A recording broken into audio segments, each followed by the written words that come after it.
Hello and welcome to another episode of Speedy History, this time exploring the origins of the United States of America.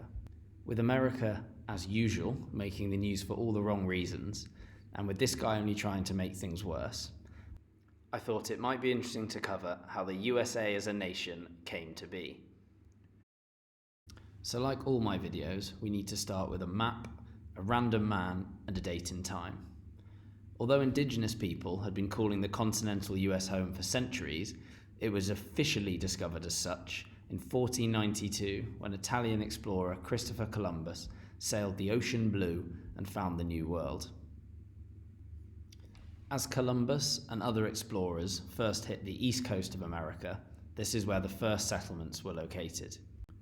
And just to quickly orientate you to this map, here are some current modern-day locations.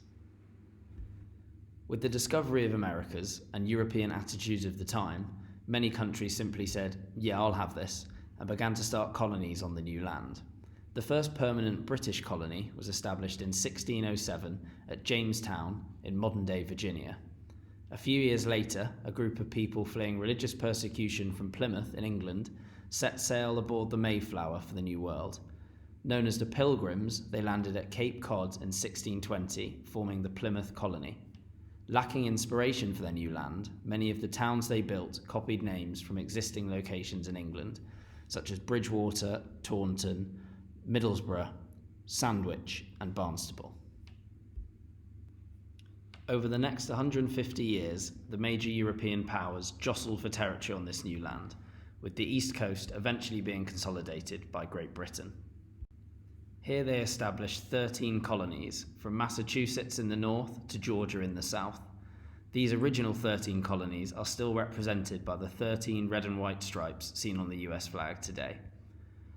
Although these colonies had some low level of autonomy and self-governance, they still fundamentally had to answer to Great Britain and the Crown.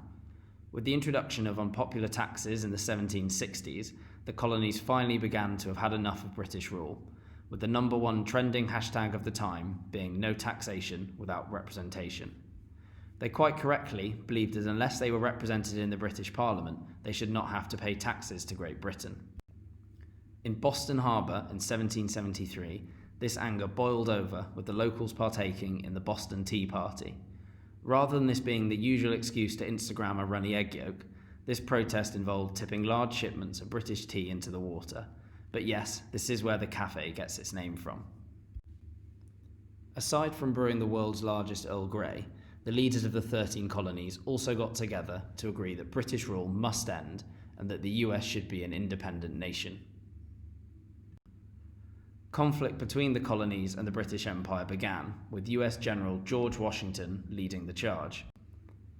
In July of 1776, the leaders of the US colonies met again in Philadelphia to officially declare independence from the British Empire.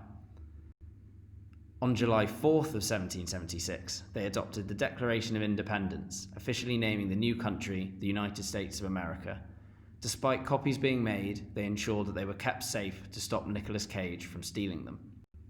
Although they had already declared independence, peace was not reached until the Treaty of Paris in 1783, where Britain finally agreed to recognise USA as an independent country. However, they refused to pose for the ceremony, hence the incomplete nature of the painting scene. A few years later, in 1787, the Constitution of the new nation was created, with George Washington subsequently becoming the first president. Over the next 2 centuries, the new country expanded rapidly westward towards the Pacific and had a fairly large civil war in the 1860s between the North and the South, with the North eventually being victorious. It was only in 1959, when Hawaii and Alaska officially became states, that the USA we know today was finally established.